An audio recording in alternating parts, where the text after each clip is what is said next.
Magandang gabi po sa inyong lahat. Ito po si Jomar Hilario and tonight we have a webinar on discussing about how you can resign from your work even though you got promoted and start a work at home accounting business. Tonight is going to be an interview with our guest Andrea Chiu, and she's from Mandaluyong, two kids and one husband. And yeah, as you read from the title, she just resigned from work immediately after getting promoted. And she's already here. She's listening to us. And I'd like to ask everyone, if you can hear me, can you answer the question? Are you excited for tonight's webinar? Type no yes if you are excited. And welcome everyone for this brand new time slot, 10 o'clock. Tell me, of course, if you are a first timer since we changed schedule. First timer ka ba? Like, type nyo dyan, first timer ako. Yan, okay? So let's see if we can get Andrea there. Oh, yan, may mainstay, may first timer, ganyan. Sana laging 10 p.m. ang webinars para lagi ako maka-attend from Nesty. I think Nesty is in Saudi. Okay? So also, if you can just please entertain us with another answer. What city are you sitting on right now? Anong siyudad ka nakaupo right now? Okay? So, Eugenio is a first timer. Bernie, hello. Hello, Jeffrey. Hello, Henry. Hello, John. Yung mga first timer dyan. So, we're all around the world. CDO, Marikina, KSA, Pangasinan, Los Baños, Makati, Cebu, Baguio, Singapore, Rahima City. Diba, everybody knows where that is, right? Mandaluyong, Singapore.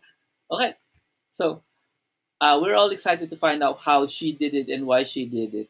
And everybody here is Andrea Chiu.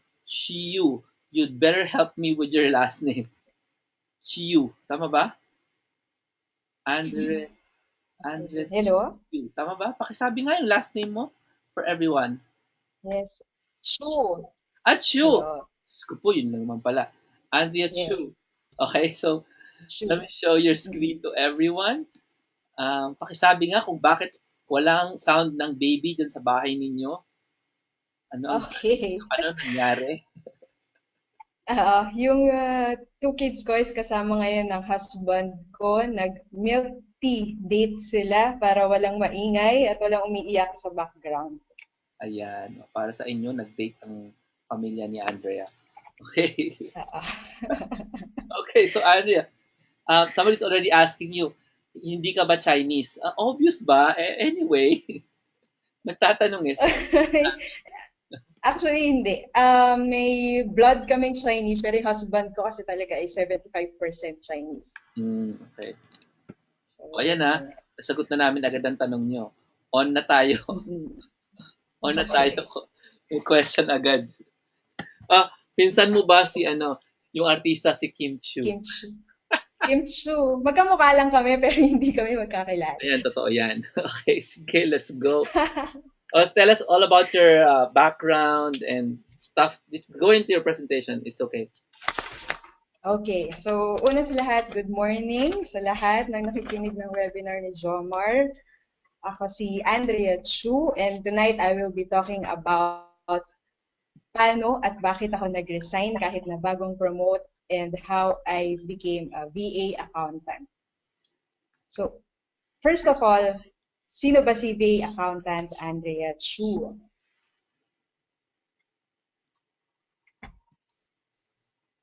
Okay. First of all, I'm a wife and a mother, katulad ng introduction ni Jomar kanina. Ito yung kids ko, age 5 at saka 2 years old. I used to work for Globe Telecom as a CPA financial analyst. Ang question is, ano ba ang ginagawa ng CPA financial analyst sa corporate setting? We are responsible for the annual budget ng grupo namin. We are responsible for coming up with the financial plans and cost-cutting measures para ma-meet yung budget every year.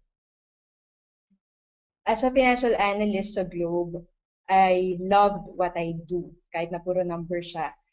Kasi yung office mates ko, they're more than just office mates. They have already become my friends dun sa 5 years stay ko sa Globe.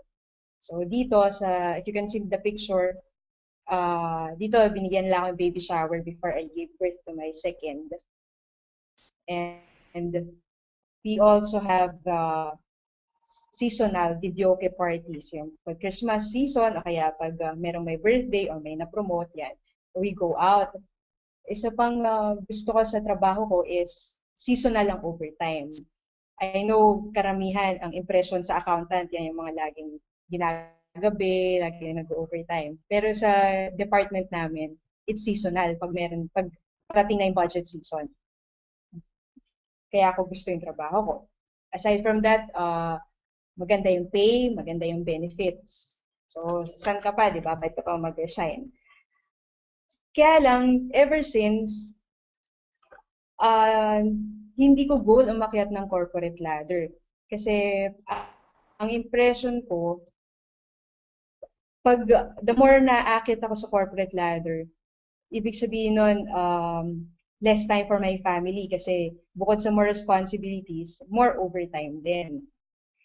However, in October 2012, I was promoted as manager. As manager, ang trabaho ko is to oversee the work of 3 regular employees plus 2 contractuals.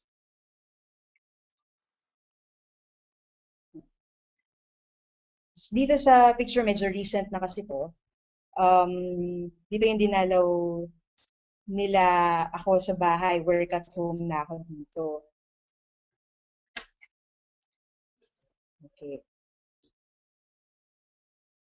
So yan, as I said, more overtime. So, nag-iisip ako noon, ano ba ang dapat kong gawin para hindi ako maging employee for long.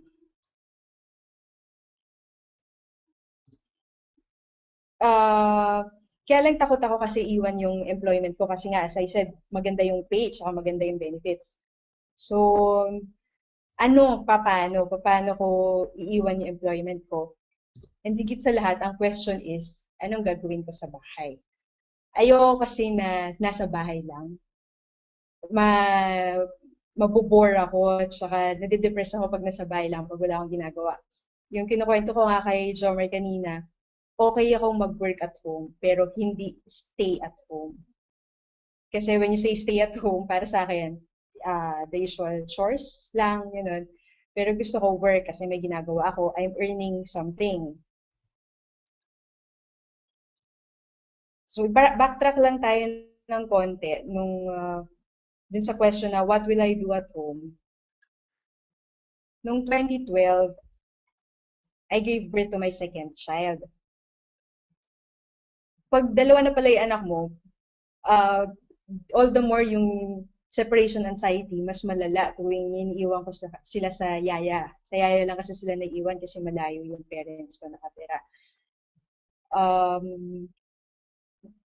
So, lalong tumindi yung desire na sa bahay na lang ako.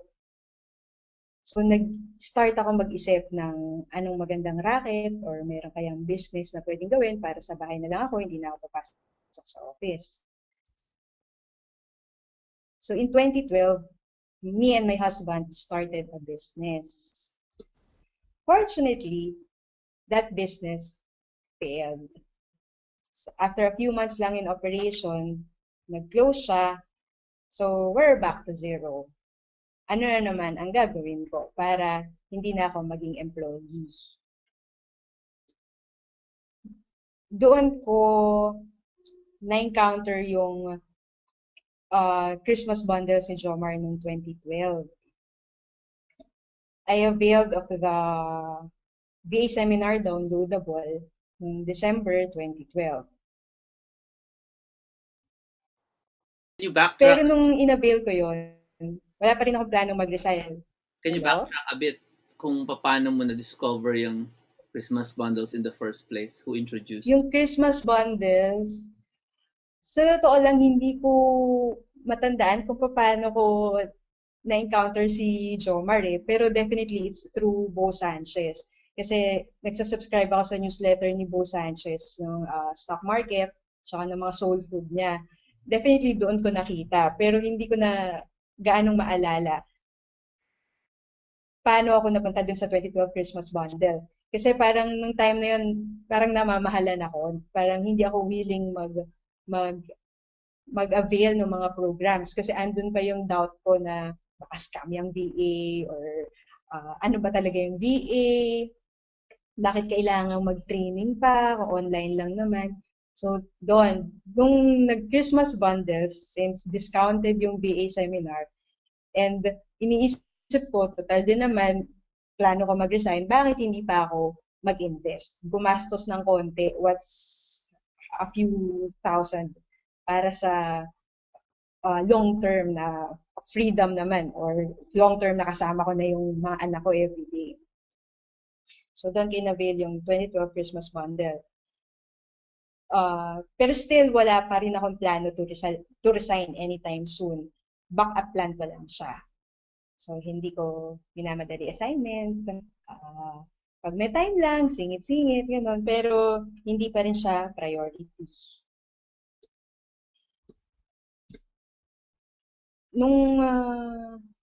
Ang question ngayon is, what made me finally decide to work at home? Ano yung turning point? So, as I said, December 2012 ko inavail yung downloadable seminar. Mga first quarter of 2013, nagkakaproblema na ako sa yaya, sa mga nag-aalaga sa mga anak ko. In a span of 6 months siguro, nagpalit kami 4 na beses ng kasambahay. And yung last straw was, nung yung nag-iisa na lang yung natitira, umalis pa nang walang paalam. So I was left with no choice. Pasok ako office o maiwan o dito sa bahay mag-aalaga ako sa mga anak ko.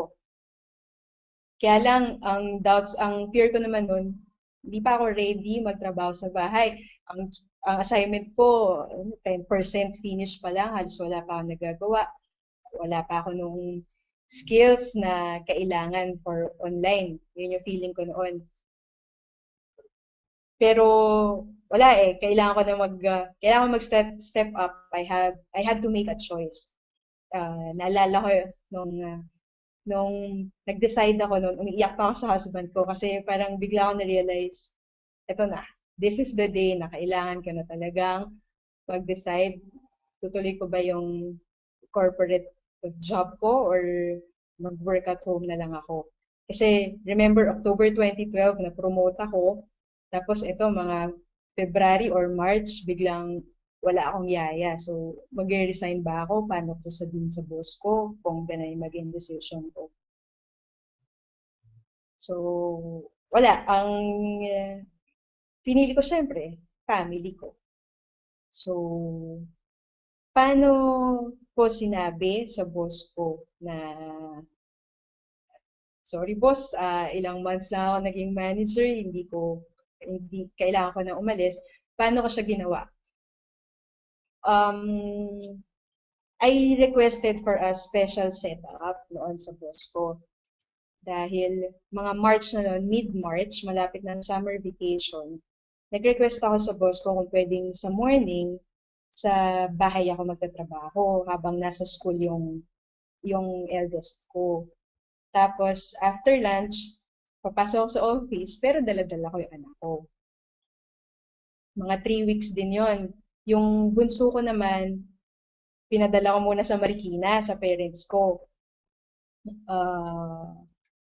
So, mga 3 weeks, ganun yung setup namin. Very understanding naman yung boss ko sa ganung setup, basta hindi naman na-sacrifice yung trabaho ko. And then, nung finally, nag-summer vacation na, doon ko na kinausap yung boss ko na hindi na kayang masustain yung setup na gano'n. And nakita rin naman niya na nag-effort naman ako na to make it work na pagsabayin. Kaya lang, syempre hindi ko naman kayang i-compromise yung time ko with the family para dun sa trabaho ko. So, sinabi ko na sa kanya na, siyempre humingi rin ako pasensya, umiyak din ako sa boss ko noon, na kailangan na silang iwan. Parang drama masyado. Hindi, pero, yun. Swerte ako kasi yung boss ko, very supportive pagdating sa family affairs. Basta pagdating sa family time, sinusuportahan niya talaga. Yun, pumayag naman siya. Ang request lang niya is to extend beyond the 30-day notice. Mula nung nagpaalam ako sa kanya, kung pwede ko pa raw siyang bigyan until 1.5 or 2 months yata para lang sa transition. Kasi nga, bagong promote ako and then yung mga staff ko, halos mga bago din. So, walang papalit sa akin kung sakali.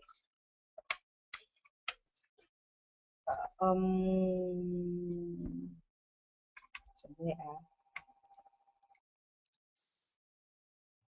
Okay. So, habang umaandar yung 30 days na notice ko, ano yung mga ginawa ko para to prepare for possible unemployment? Kasi nga, hindi pa tapos yung assignment ko. Una, syempre, minadali ko yung VA assignment ko. Ang naging problema ko naman nun, dahil nga yung mga anak ko, dun ko muna iniwan sa Marikina sa parents ko, nawalan ako ng time for the VA assignment kasi everyday, magbabiyahin na kami ng 2 hours papunta at pabalik para makapasok sa office tapos maka-spend naman ng time sa kanila sa gabi. So, nawala na ako ng time paggawa ng VA assignment. Habang gagawa ko VA assignment, in parallel, nag-a-apply na rin ako sa UDESK, sa ELANS, and parang desperate na ako nun, pati data encoding jobs, writing jobs, ina-applyan ko, pinapatulan ko. Nagkaroon nga ako actually ng client for a writing job. Kaya lang, since hindi ko siya kasi talaga interest, hindi ko skill magsulat, hindi rin ako tumagal doon. So, inend ko rin yung contract dun sa client na yon. At the same time, yung sweldo ko every payday, hindi ko na rin ginagalaw, tinatabi ko na yun sa savings. Kasi nga, andun yung thought na kung hindi man ako magkaroon ng client agad o kung ano mang racket, at least meron akong pera sa sarili ko. Ako kasi yung tipong hindi ko kaya ng wala akong personal money. Hindi dahil magastos ako, kundi for my peace of mind lang din, ayoko yung wala akong sariling money. So yun. Yun yung mga preparations na ginawa ko. Finally, on May 15, 2013, this is my last day of being an employee. Pero wala pa rin akong client. I decided na baka dapat mag-change strategy. Kasi apply kahit saan, parang shotgun na basta may makita ang opening, sa tingin ko, pasok naman yung skill ko, apply. So, sabi ko, baka dapat mag-iba tayong strategy kasi wala pumapansin, reject lahat, data encoding na nga lang, reject pa rin. So, I decided to change strategy. Sabi ko, why not stick to my core? Kung ano yung magaling ako, doon ako mag-apply. Kahit na wala pa akong portfolio to show dahil wala pa nga assignment, at least ma-market ko na yung sarili ko based on my work experience sa corporate. So that's what I did. Doon ako nag-focus na lang ako sa accounting. Hindi na ako nagtitingin sa data entry jobs, sa writing jobs. Kahit yung mga social media, hindi ko na siya tinitignan. So, doon ako focus sa accounting. So May 15, di ba, last day of employment ko. Nung May 16, one day after, meron akong in-apply ang trabaho sa UDESK. Ang description niya is financial analyst. And ang details ng job is exactly the same as what I did dun sa previous job ko sa Globe as financial analyst. Ganun din siya, budgets, financial plans. So nagtry ako mag-apply. Kaya lang, ang problema naman din dun, ang requirements niya, dapat marunong sa QuickBooks, na hindi ako marunong. Dapat, second requirement niya is may minimum hours of work na sa UDESK, na wala pa ako dahil nga newbie ako. Third is, meron siyang binigay na exam sa akin. parang mga spreadsheets niya ng operations niya. Pinapa-analyze niya sa akin, tapos pinapabigyan niya ako ng recommendation. Nung tinignan ko, dahil nga accountant ako, tinatry kong ibang i-align yung mga numbers, i-tally, hindi bangga yung numbers. So, email pa ako sa kanya ulit. Sabi ko, do you have any other documents? Kasi parang iba-iba yung numbers. Ang sagot niya lang sa akin is, answer the best that I can. Kasi daw, yung ibang applicants, nasagot naman. So, sagutin ko rin daw. All the more, parang kinabahan na ako na malabo to ah. So, anyway, tuloy lang ako. So, apply pa din. Ang ginawa ko na lang style sa kanya, ginamit ako accounting theories. So, ano yung alam ko, na in theory, ganun lang siya. Parang ginagawan ko lang ng kwento yung spreadsheet niya, in-interpret ko, tapos parang gawa lang ako ng mga scenarios na parang mga scenario analysis, parang ganun. So, ang next na date, important date is May 30, 2013. This is 15 days after my last day of employment.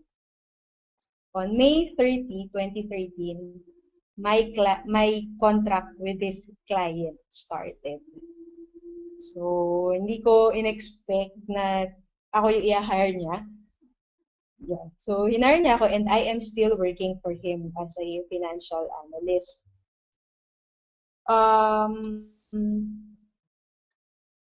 So, kamusta naman ako ngayon as a CPA, as a VA, financial analyst, accountant.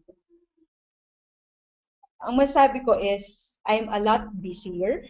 Mas busy ako kumpara nung nasa corporate ako. Siguro 2 times, 3 times. Pero I'm also a lot happier. Which is siguro mga 5 times. Na happy. Bakit?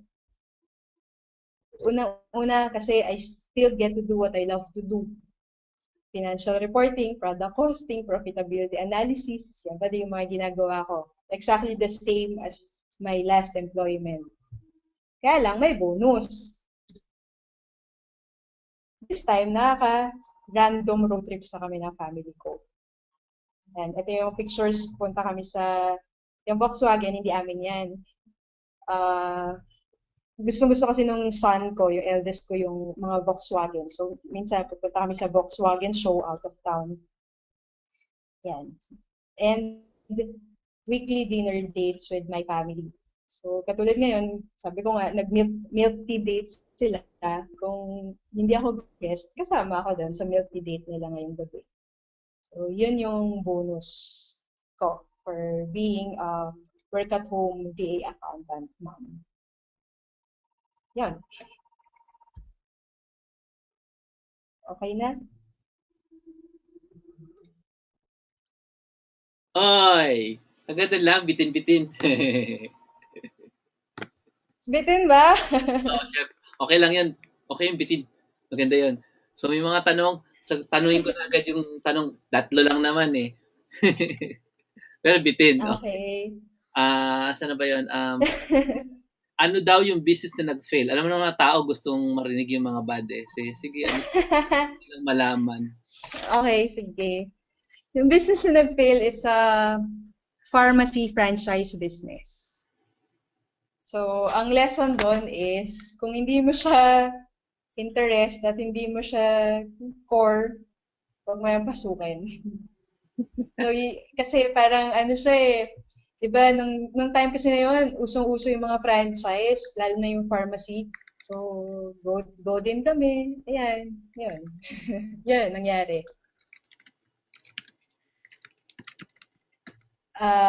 Kung mabibigay ko rin na tip para din sa mga gustong maging VA, wag din kayo, stick din kayo kung ano yung talaga yung strength nyo, ano yung interest nyo. Wag kayong, ano ba?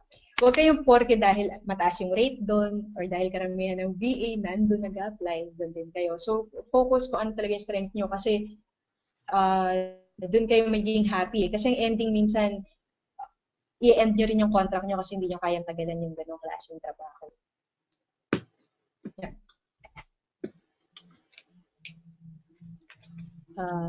Tanong pa tayo. Questions. Ilang oras ka ba daw nagtatrabaho sa isang araw? Okay. Iba-iba kasi yung work ko ngayon, may dalawa kasi akong clients ngayon pero parehong part-time. So hindi ako nakatali sa business hours nila. Kung kailan ako free, basta yung output ko, ma-deliver ko on my committed time, walang problema. Ang work hours ko, normally, pagtulog yung kids ko. So it's either between 9 to 11 a.m. at saka 2 to 6 p.m.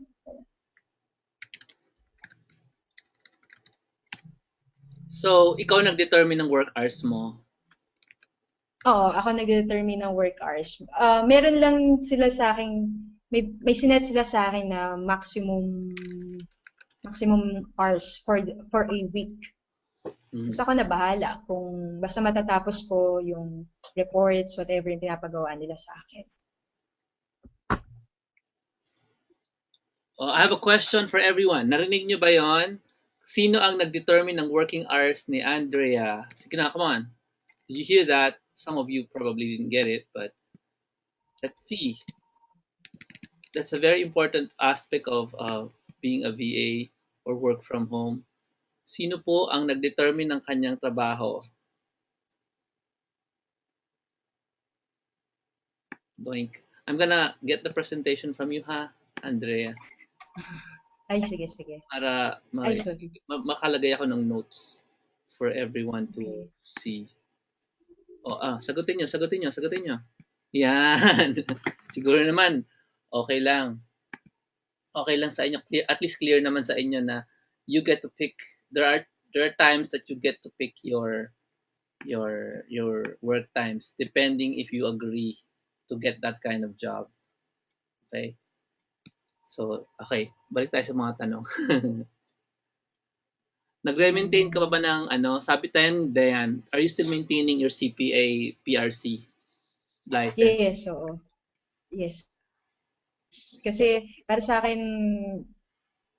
bonus din yun kasi minsan requirement ng client CPA.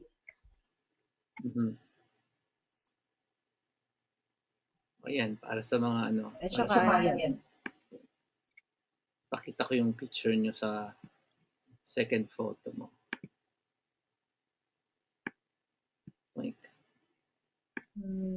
So, you can go ahead and answer questions if you can see them. Look for some questions also.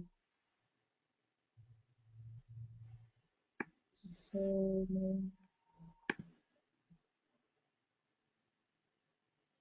may question dito si Amador Lim. Yung downloadable mong bundle na webinar ay finish mo lahat pinakinggan after noon online ka na. After noon work online ka na. Yan. So as I mentioned kanina, hindi ko natapos agad yung downloadable yung assignment. Kasi yung sa akin kasi napilitan ako dahil sa circumstance na mag-work from home agad. Pero kahit na nag-work from home ako, tinatapos ko pa rin yung BA assignment ko. And natapos ko naman na. Ongoing checking siya ngayon nila Jasmine. Ayan. The reason why she's able to do that is because of the obvious thing na nag-apply siya as an accountant, yun naman ang alam niya. Kung yun ang alam mo, nag-apply ka as that, hindi mo kailangan gawin yung assignment. Kasi they're gonna test you on what you know. So if you know accounting, edi great. Dapat alam mo. Oo, tama. The VA assignment was designed for somebody na ang alam lang Facebook. And there's no way you can prove na may alam ka sa internet or sa computer. So, pinagawa ko sa inyo yung VA assignment sa seminar para meron kayong ma-boast sa clients. Okay, Lokes? Ayan. Tuloy. Daming tanong. Although yung yung VA assignment, nakatulong siya sa akin kasi bago ako mag-VA, hindi ko naman alam yung mga apps, saka yung mga tools online, tulad yung mga Dropbox. Yung unang-una kong client, ginagamit niya lang Dropbox para mag-transfer sa akin ng files. So, kung hindi ako marunong nun, di tatanungin ko pa siya, ano yung Dropbox? So, dahil dun sa assignment, at least alam ko, okay, alam ko yung Dropbox. Confident ako kahit paano. So, yan. Where do you get the accounting jobs? Sabi ni Romela Untalan. Sa Odesk. Sa Odesk ako usually nag-apply kasi mas user-friendly siya for me. So, para sa akin, mas madaling mag-browse ng jobs.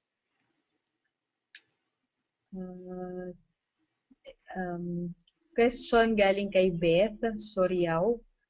Kamusta ang pay? Okay naman yung pay.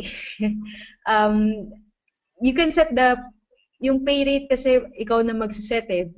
Depende sa tingin mong value mo. So, kung sa tingin mo very valuable ka at saka nataas ang confidence mo, you can set it higher.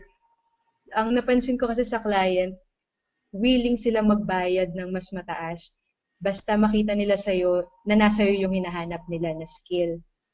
Share ko lang, dun sa, I think, both clients, nung nag-apply ako, kasi pag nag-apply ka sa Odesk, makikita mo magkano yung average na bid ng mga applicants. So, nung nag-apply ako, medyo mas mataas ako kumpara sa average. Pero, yun, ako pa rin yung hinire nila. Kasi, nasa pagmamarket mo naman yung sa sarili mo. And syempre, dapat mapatunayan mo na talagang you're worth that rate. I have a question. How did you think you were able to prove na you were worth that rate? Okay. Kasi yung both clients ko, nakaka-receive na ako sa kanila ng magandang feedback na talagang minsan sa Skype na sasabihin nila, sabihin nila, thank you very much for your awesome. Talagang your awesome job, your professionalism, yung mga ganun. Kasi just to share, may isa kasi ang client, meron siyang existing accountant nung pumasok ako. Kaya lang, may mga complaints siya dun sa VA niya na yun. So, parang, hinire niya ako to double check. Pareho kaming magtatrabaho separately. Gusto niya i-compare. So,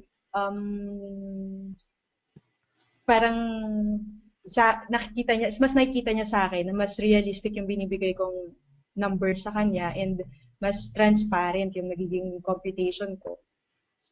And sinabi rin naman niya sa akin na yung rate ko mas mataas kaysa dun sa existing accountant niya. Pero, he chose to keep me instead. Dahil nga dun sa value na nabibigay ko dun sa client. Yan. Nasagot ko ba? I think so. One thing I think lang naman. Can everybody tell me yung hindi lang yung makaka-agree lang. Hindi niyo naiintindihan yung ibig sabihin ng value na sinasabi ni Andrea. Just tell us actually honestly if it is a clear idea for you or anong ibig mo sabihin value. Hula ko lang yon na some of you are saying, what do you mean value? Hindi ba yung value yun yung aking sweldo? Kasi it's not the same. Okay, so if you need clarification, please do say, please clarify. Otherwise, hindi kami magka-clarify. Thank you. Sabi ni Jesusita, disbursing officer daw siya. Okay. Pwede ba siyang maging, ano bang klaseng VA ang pwede doon? Pag disbursing officer, may alam ka rin sa accounting, di ba? Bookkeeping. Yun. Yan. Tama ba? Sagot ko ba? Yun. Tapos, Yeah, okay yun. ah, Ano daw mga accounting? Ayun, tuloy lang. sorry. Merong isang question dito na gusto ko. Sige, game. Galing kay Nesty, How can you adjust or prepare your mind from having a high salary abroad and potentially lower income when you start as a VA? Okay. Para sa akin, it etong question na 'to, yung sagot sa question na 'to will really depend on your objective. Bakit gusto mong maging VA? Sa akin kasi, ang objective ko nun is to be able to take care of my kids personally while earning income on the side. Parang bonus na lang sa akin na magkaroon ako ng sweldo habang nasa bahay at habang kasama ko maghapon yung mga anak ko. So, sa akin, okay lang kahit medyo mas mababa or hindi kapantay ng sweldo ko noon yung income ko ngayon. Kasi, yun nga, bonus na lang siya eh. Kaya parang ang naging sweldo ko na is yung nakikita, everyday kasama ko sila, ako na yung person na nag-aalaga sa kanila. Ang, it will all depend on your objective. Okay. Are you Naman currently doon, sobrang using ganda. accounting software for your, yeah. Sabi ko, sobrang ganda ng sagot. Totoo Oo, yun. thank you. Kasi baka Oo, naman, yun. most of you guys are thinking of pera lang. If you're going to compare pera lang, mag-OFW ka na lang. Kalimutan mo na yung everything else. Family, homesickness, pera lang eh. But if you're going to Yes. think of the other things, yung mas more important than pera lang, then you can make a good decision. O sige, tuloy ikaw na ulit. Okay. Good. So, are you currently using accounting software for your client? Galing kay Sally. Mhm.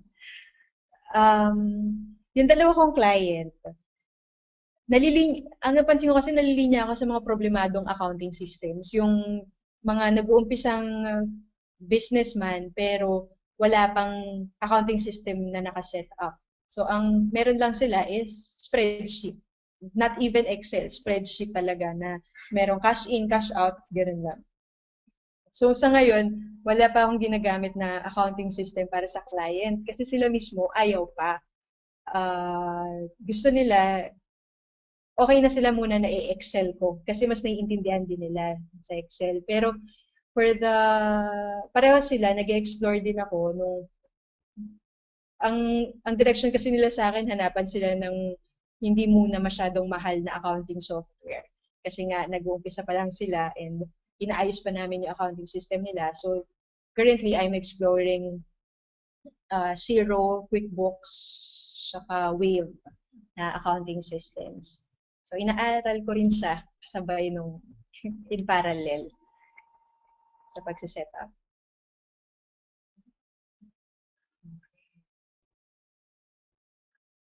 Galing kay Eugenio Peralta, as a VA, paano ka sinusweldohan ng client mo? Sa Odesk, na rin niya ako sinusweldohan. Sa Odesk kasi, para siyang may para siyang may e-wallet na doon paano ba? Parang may account ka doon. Lahat ng earnings mo doon ay ipon. And then when you choose to withdraw na, pwede mo siyang withdraw to your bank account. Parang matatransfer siya doon sa, for example, BPI na bank account na nakalink doon sa Odesk mo. May charge na lang yun.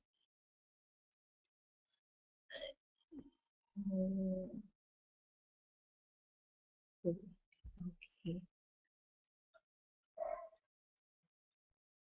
Ayan. Ito, magandang question. Emmanuel Aragoza. After the transition, dumating ba yung point na gusto mong bumalik sa dati mong company? Never.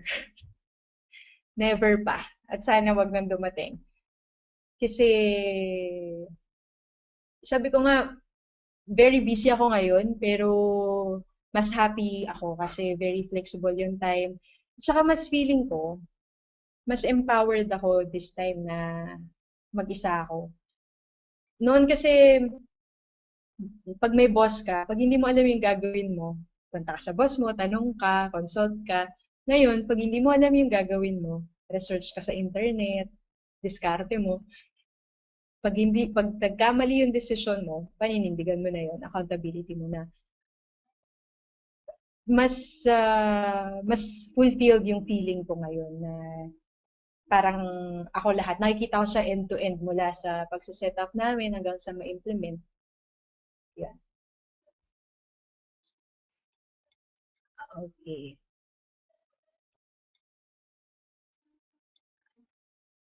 Can you tell us more about your second gig? Galing kay Dayan. Yung second gig ko, ganun din siya. 2 years pa lang in operation yung business niya as a web design company. Wala rin siyang accounting system. Siya lang, as the owner, siya lang din yung nagmo-monitor ng pera niya. Pero ang monitoring niya is, pag pumasok yung pera, magkano expenses niya, ganun lang. Tapos magkano yung natira sa bank account niya, yun yung kita niya. Ganyan. So, gusto niya magkaroon ng formal reports na, tsaka yung profitability ng bawat services na ino-offer niya. Gusto niya makita kung talagang kumikita ba or lugi pala siya. So, basically, same. Pareho sila halos ng first client ko, ganun din. Except that yung first client ko, buy and sell. Retail naman siya. Retail sa Amazon.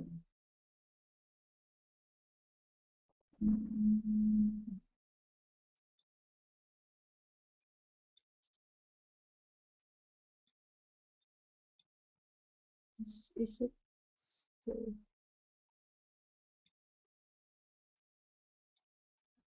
Okay. Questions pa ba? Sige, ako na lang. Tulungan kita. Okay. Okay. Nakagawa ka ba ng vlog? Yes, nakagawa ako. Can you send us the link to the blog? Okay, saan ako nagtatype? Hindi pa ata na-check yung vlog niya. So, hindi pa, kakasubmit. Gagayahin. Kakasubmit ko lang ah. Oo, wag. Baka gayahin Kakasend ko lang.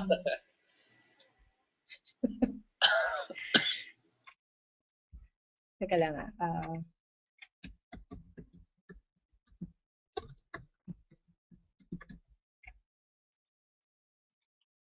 Okay, just to explain something about the blog.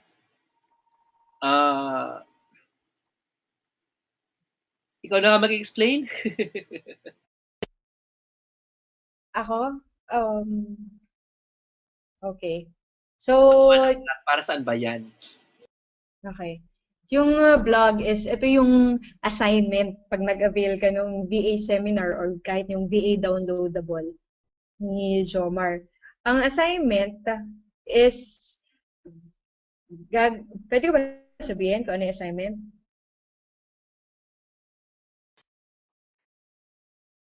Okay. You need to make 10 tutorials ng mga iba-ibang apps, iba-ibang online tools. Kasi bukod sa this will boost your confidence kasi may alam ka na online, gagamit mo rin siya pag nag-VBA work ka na. So in my case, I was able to use Intuit, QuickBooks, Dropbox, tsaka Hightail.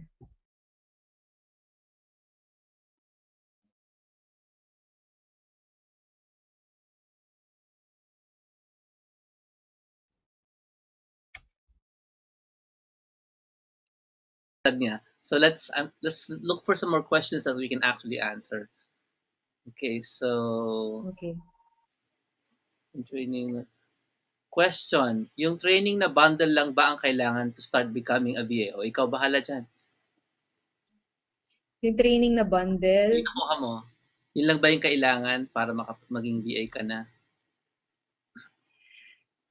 Kasi yung training kasi just bibigyan ka niya lang ng confidence and online presence. So pag yung client mo may hinihinging portfolio sa'yo, pag nag-a-apply ka na, hihingan kasi kanila ng portfolio para makita nila kung gaano ka marunong talaga sa internet saka sa online na jobs. Yun yung mapapakita mo sa kanila. But aside from that, yung I think yung readiness talaga sa sarili. And yung objective mo, that's the most important para sa akin eh. Yung objective mo, bakit ka mag-work at home. Okay, thank you for that. Here's another question. Dalawang nagtanong. Nag-take ka ba ng test sa ODES before you applied? Yes. Kasi nga, dahil nga wala akong VA assignment, kailangan may mapakita ako sa client na proof na marunong akong accounting. And yung blog ko naman, it doesn't show naman anything about accounting. So, nag-take ako ng tests, mga accounting tests dun sa ODES. And dun nakapaskil yun sa ODES profile ko. Papakita ka sila kung top 10% ka, top 20%. So, yun. So, nakakabilib sa sarili yon pag medyo top ka pag nasa ODES. Yes. Di ba? Kasi around the world, actually, top ka. Oo, tama. And ginamit ko rin yun dun sa first client ko kasi nga hindi ko masagutan yung test niya. So, sinabi ko na you can refer to my ODESC exams that I'm on the top 10%, top 20% of the accounting exams. So, yeah. Okay. May isang question dito kay Dory Santos. Paano kung accounting graduate ka lang at hindi CPA?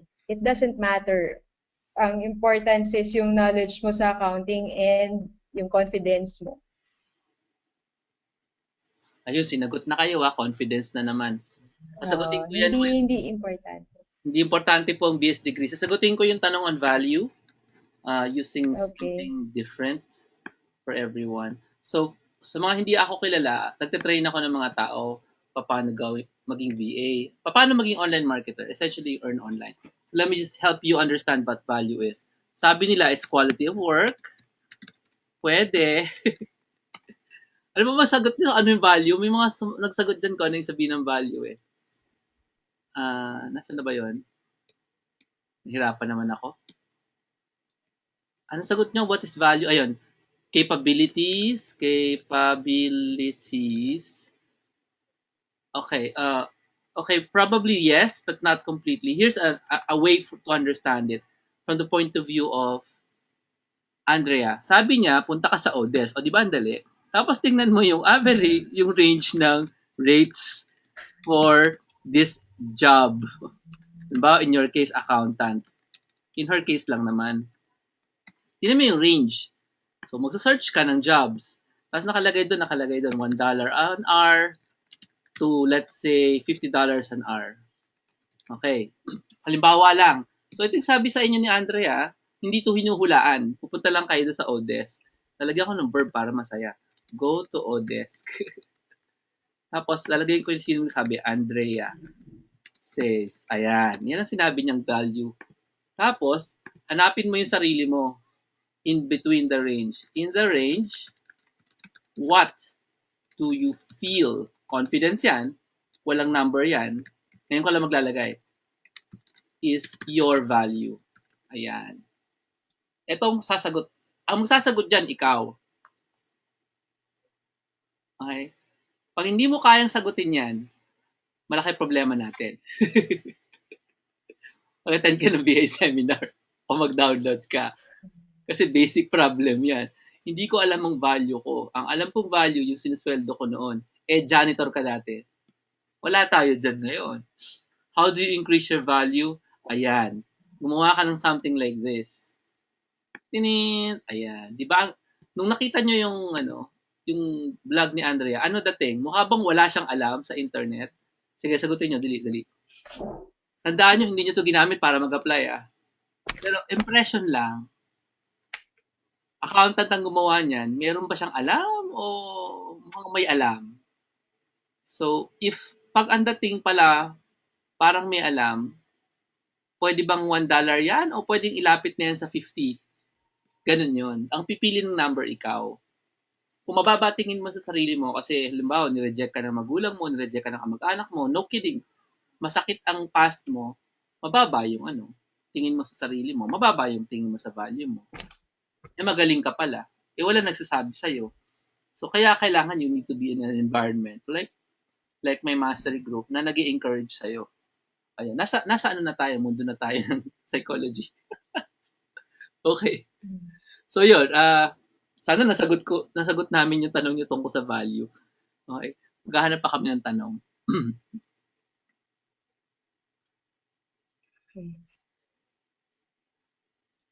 Ano daw mga test na tinake mo sa Odesk, if you can remember?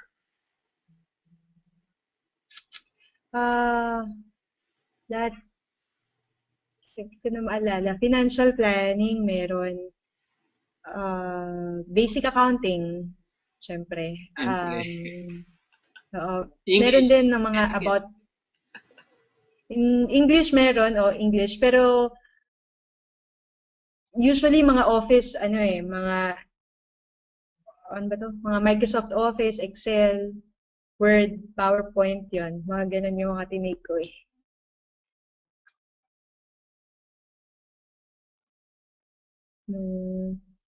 Lang nga, hanap akong tanong. May question dito si Go, sige, go.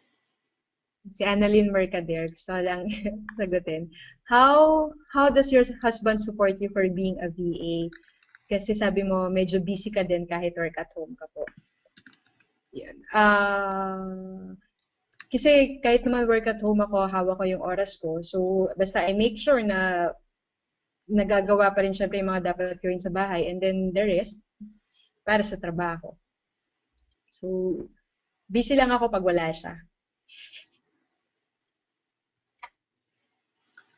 Nationality of clients? Do you have a written contract?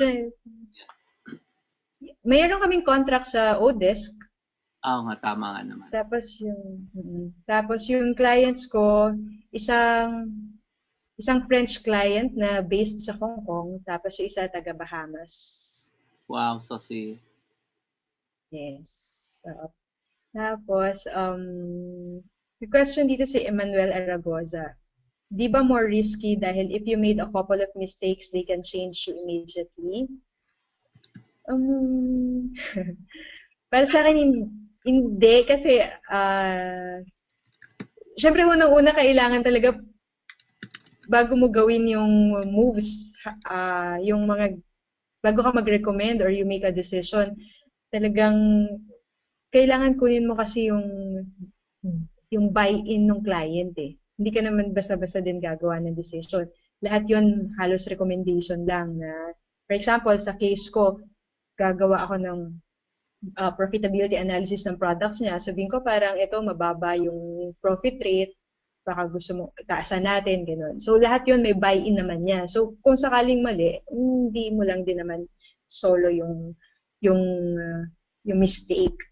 At the same time, para sa akin hindi siya risky kasi kung medyo sanay ka na sa VA work, ang dami pang iba, maraming clients out there just waiting for you.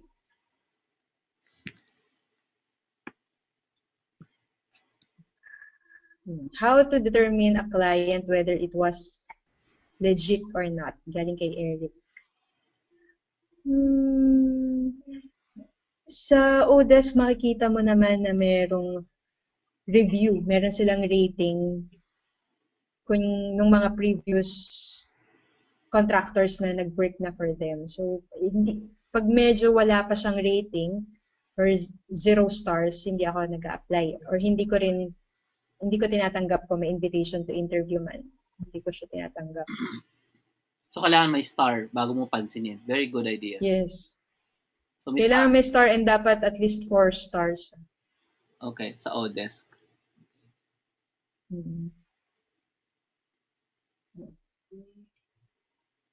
Iba ang rules ng accounting sa ibang bansa. How are you able to serve them?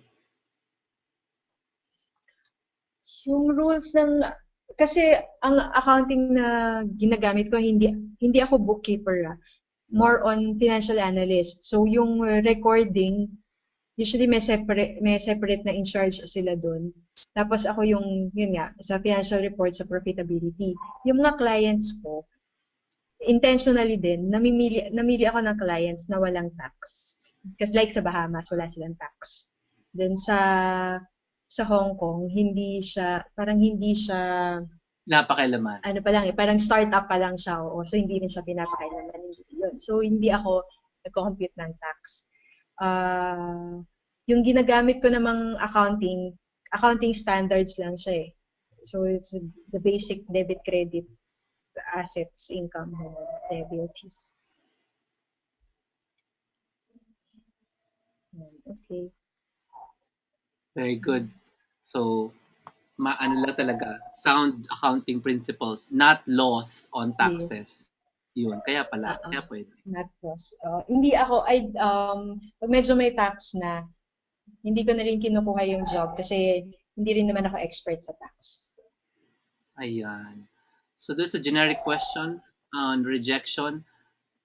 Of course, na-reject ka na sa application. So, how do you handle the Yes, of rejection? course. Move on. Ang daming ibang client. Yun nga, sabi ko nga, di ba, kahit data encoding, na-reject ako noon. Pero, ang sa akin ko, ang motto ko kasi, kung hindi mo naman susubukan, hindi mo malalaman. So, apply lang. Kung ayaw nila, edi wag, move on. Next client. So, walang drama. Walang drama. Okay. Hmm. I'm running out of questions, so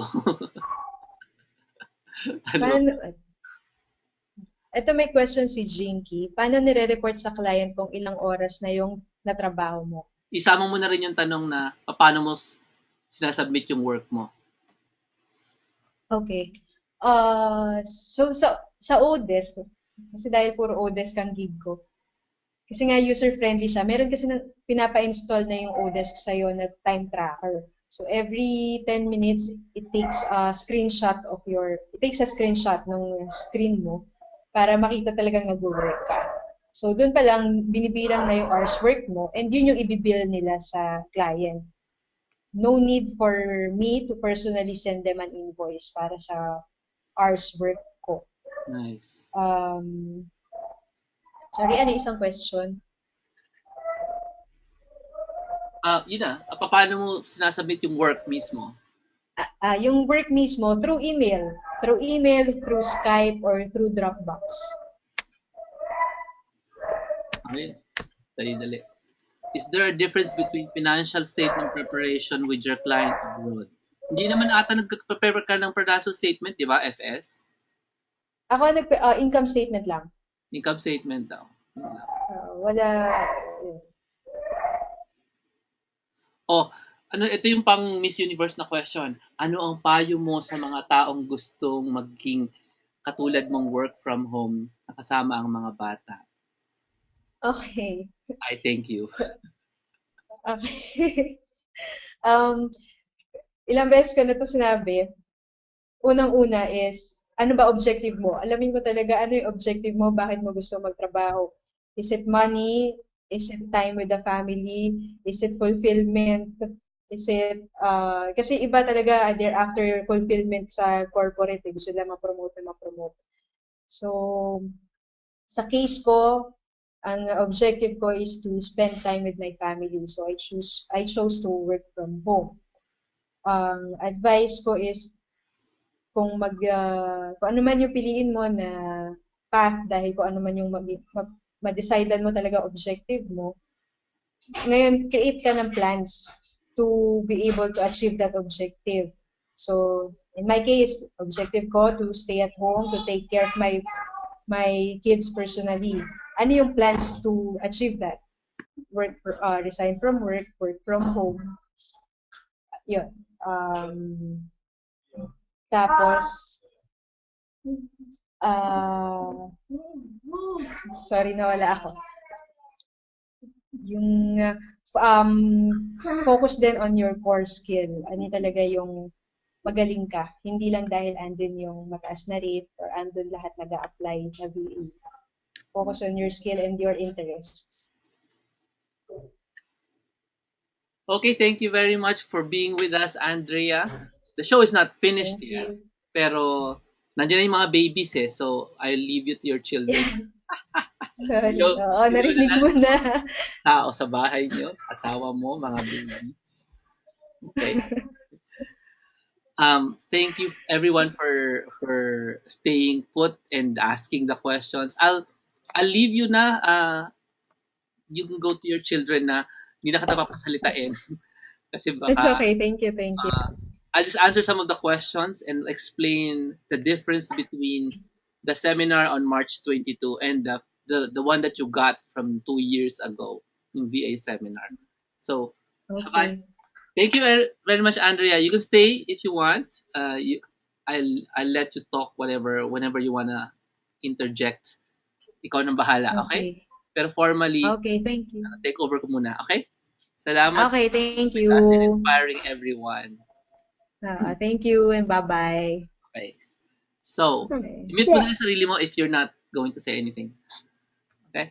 So, nandito tayo ngayon with me, Jomar Hilario. I train people on becoming virtual assistants and online marketers. And I just want to answer a question that always comes up during these interviews. The one on taxes.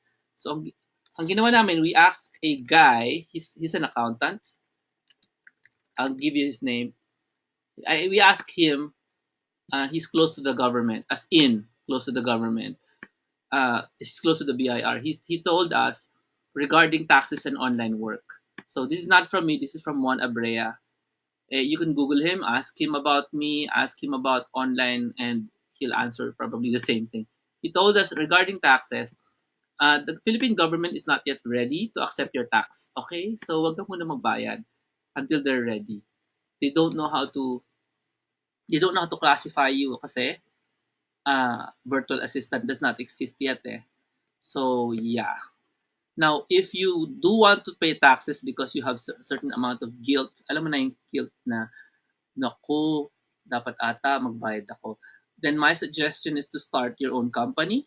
Mag-form ka muna ng single proprietor, and you hire people like Andrea to do your taxes for you.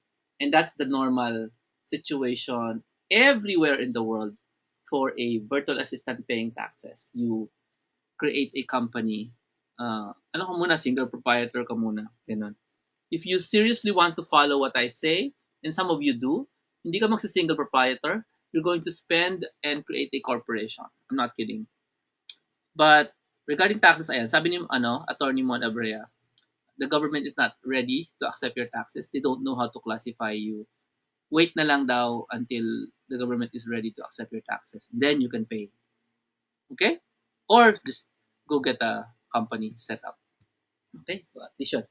Now, for those asking the question na mas mataas ba yung sweldo mo kaysa dati, hindi na namin sinagot yon because it's answerable by the question, bakit mo ba gusto mag-work from home? Gusto mo bang tumaas lang ang sweldo mo? Kung gusto mong tumaas ang sweldo mo, mag-apply ka na lang sa ibang kumpanya or work so hard that you get promoted. Tataas ang sweldo mo, di ba? Tama ba? Because answer ni Andrea dyan, and she has answered it about 3 times, her goal was not to have a higher pay. Her goal was to be with her kids. So for those of you asking that question, what's your goal? If it's completely higher pay, isipin nyo mo muna kung yun ba yung gusto nyo lang. Okay? Kasi not everybody starts high, not everybody starts low. And this is the reason why I have 2 different seminars. Yung first seminar, yung ginawa ko last year, is the VA seminar. Can you do me a favor and type the word VA seminar para gets nyo? And that seminar was designed for first-timers na wala silang idea masyado kung paano mag-start as an online worker. Kasi totally willing naman sila mag-start from the bottom. Ang bottom is defined as about 10,000 pesos a month. Okay? So yan yung VA seminar. I do not hold this seminar anymore live. If you want to get that seminar, you just have to download it. It's not free. It's a 9-hour thing with a lot of bonuses. But it's worth your time and worth your effort to invest in yourself. Now, that's the one we did last year. That's the VA seminar, right? And if you want to get that, this is the same one that Andrea got, okay? Yan yung link. jhilario.com/download seminar. Ngayon, I have a new one. I have a new seminar, and it's happening on March 22. Can everybody type the word March 22 para clear ako? This is a different one. Okay? The March 22 event, ang pangalan niyan is almost the same, but it's different. Watch.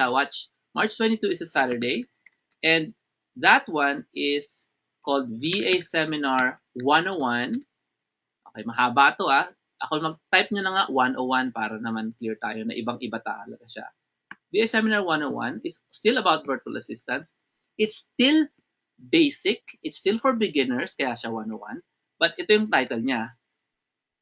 How to work from home as a hindi siya virtual assistant, highly paid content marketing strategist. Ayan. Now, it would be great if I could interview somebody na ganito. Pero unfortunately, wala pa akong kilalang VA na ganito. Okay, aside from my own VAs na tinitrain ko para maging ganito. At saka yung people sa online mentoring club. Okay? So, yung VA Seminar 101, ang title niya, How to Work from Home as a Highly Paid Content Marketing Strategist. Kaya siya 101 kasi pang beginner. You don't have to attend the first one. The VA seminar sa taas, you don't have to attend that one. Yung sinabi ni Andrea sa inyo na assignment, iba itong assignment ng content marketing strategist. And the reason why we made this is because do you want, I need your yes or no, do you want to start off na mataas agad ang rates? Hindi kayo naka $3 an hour. Okay? Would you like to experience how it is to start? As in, kakasimula nyo lang, pero mataas agad yung rate. Or mataas agad yung tinatawag nating value. Interesado ba kayong ganon? Mataas yung value nyo, mataas yung tingin nyo sa sarili nyo, mataas ang tingin sa inyo ng kliyente. Even if, kakasimulaan nyo lang. Kasi nakakaisang buwan pa lang kayo. After the seminar, isang buwan pa lang ang lumilipas. Kasi the assignment here is, though we're gonna give you 2 months, it's actually short enough na matapos mo siya in 1 month's time. Tapos, ang confidence mo talagang tataas talaga. Kasi, I'm about to end. Let me just explain that the reason why we're doing this is ikaw ang sagot. Can you type this? Ako ang sagot. Lagay mo yung pangalan mo. Si Bernie ang sagot. Si Nesty ang sagot. Oo, Nesty, yan yung tinuturo ko sa inyo sa OMC3. Ito yung tinuturo ko sa online mentoring club. Okay? Ikaw ang sagot sa tanong ng kliyente. Ito yung tanong ng kliyente.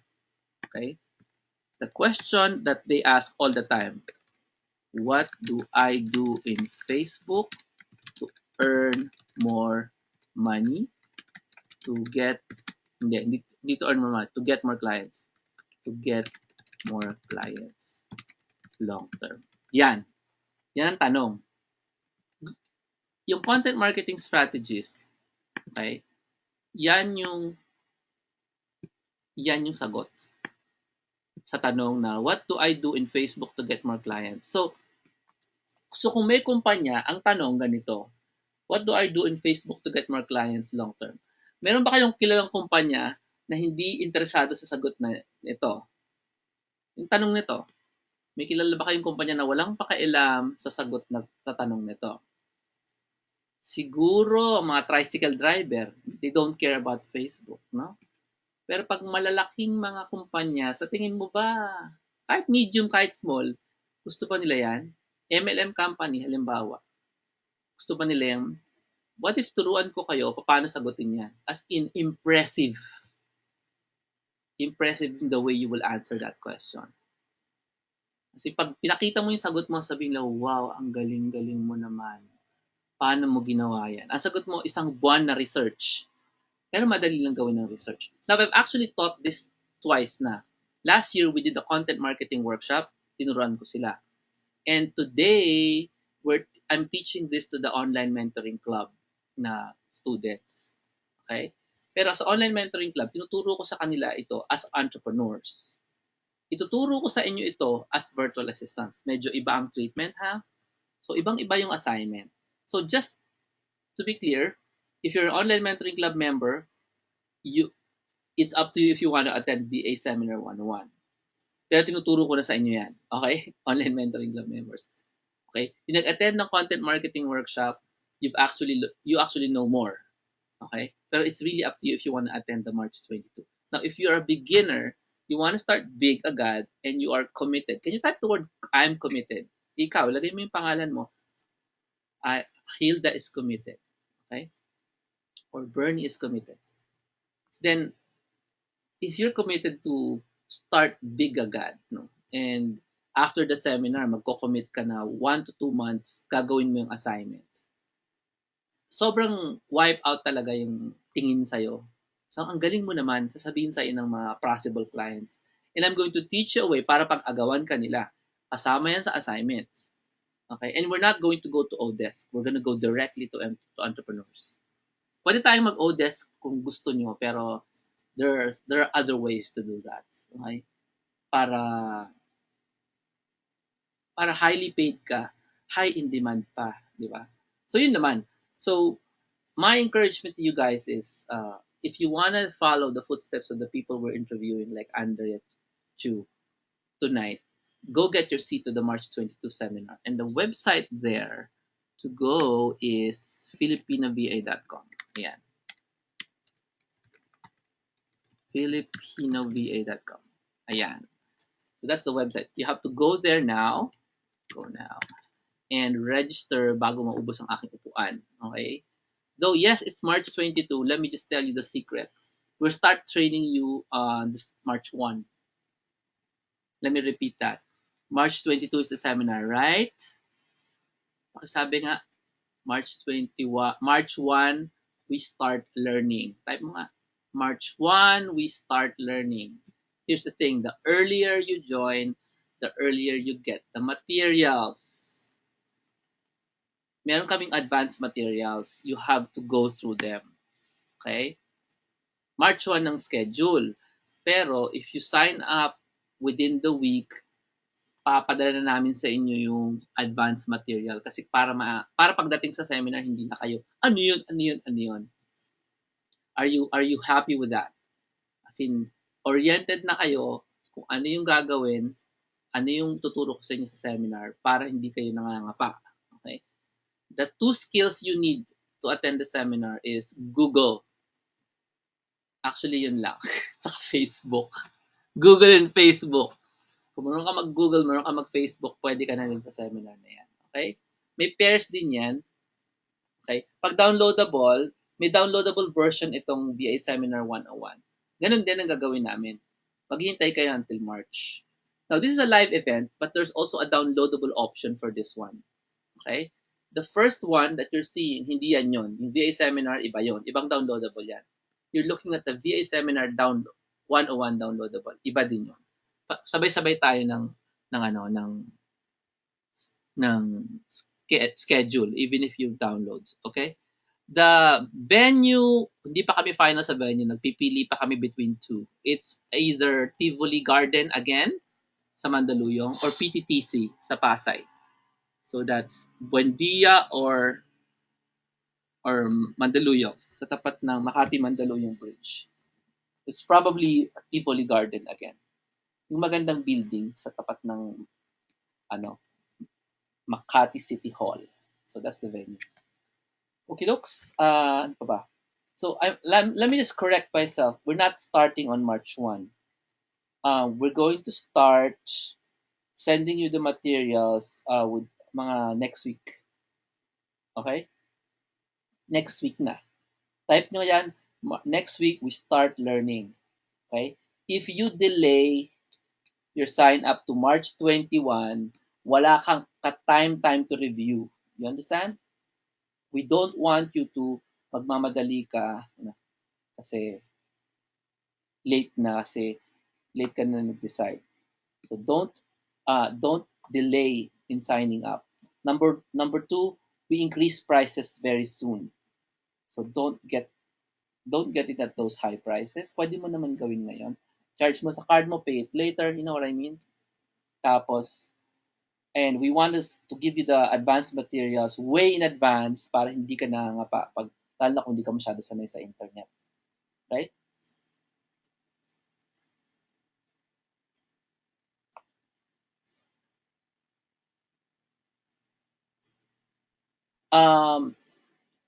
This is a brand new seminar, so there are no repeaters yet. Hindi ka pa pwedeng mag-repeat kasi bagong-bago yung events. Okay? Nikki, nandiyan ka ba? So, papaalam na ako. So, If you have any questions, can we have Nikki and or Jasmine take over? Tas tulog na kami. Okay lang ba? 11 na kasi. Okay. This seminar is included in Bundle 3. Correct, Dayan. Actually, we offered this seminar nung December pa. So, for those na nakakuha nung December, you got it at the lowest rate. For those na hindi nalaman itong event na to nung December, kunin nyo na ngayon habang maaga. Okay? Napapatulog ata si Nikki. Hindi sumasagot eh. Nikki, nandiyan ka ba?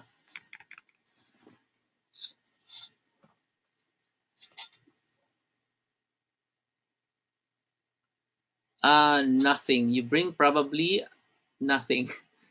We don't ask you to bring anything sa seminar. Literally nothing.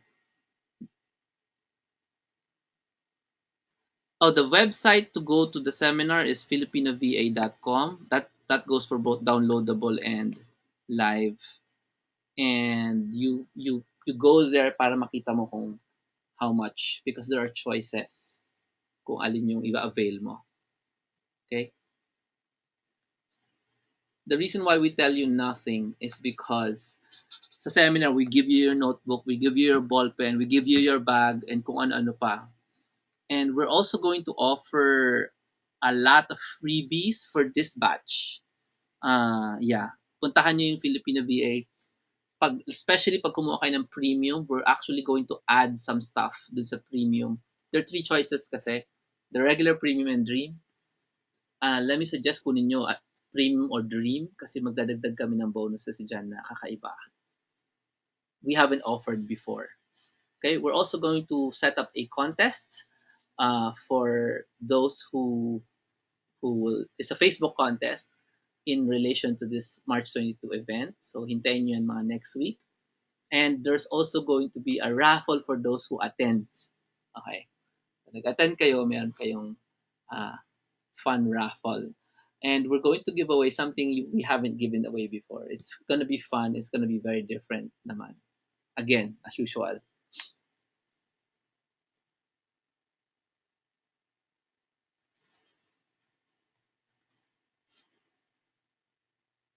O yan o. Paalam na ako. Sasagutin na kayo ni Nikki. Okay lang ba? Si Nikki as sumagot. Sleep na ako. Bawal kasi magpuyat. Alam niyo yun. Bawal yun. So, salamat for joining us. Do sign up immediately dito sa dalawang links. Get the download seminar or get into the VA seminar 101, downloadable or live. There is always a guarantee. If you're not happy, you can get your money back. That's our policy. And we even give you a gift if you want your money back, believe it or not. Nice gift, hindi basta gift. And just for trying it out. Okay? If you come in twos, meron kaming discounted rates pag dalawa kayo. And especially for the first timers, you will find that our events are very different, and the way we do stuff very different also. Okay. Even in our contests, even in our guarantees, lahat ng pinagagawa namin sa mga events namin. And every time there's an event, there's a raffle inside the event, mga ganyan. So take a look and see where it brings you.